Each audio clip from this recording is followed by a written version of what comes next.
Syifa Safira Nuraisah atau lebih dikenal dengan Syifa Haju merupakan artis peran tanah air.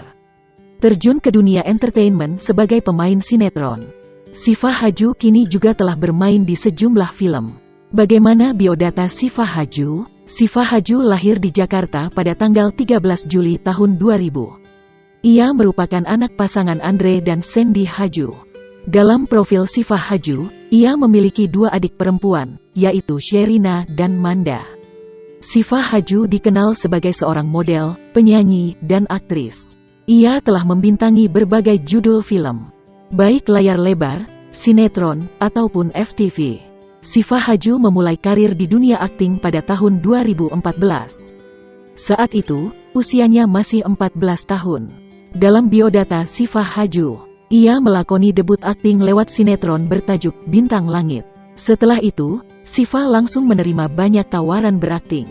Dua sinetron lain yang dibintangi di masa-masa tersebut adalah Catatan Hati Seorang Istri dan Aisyah Putri The Series, Jilbab in Love.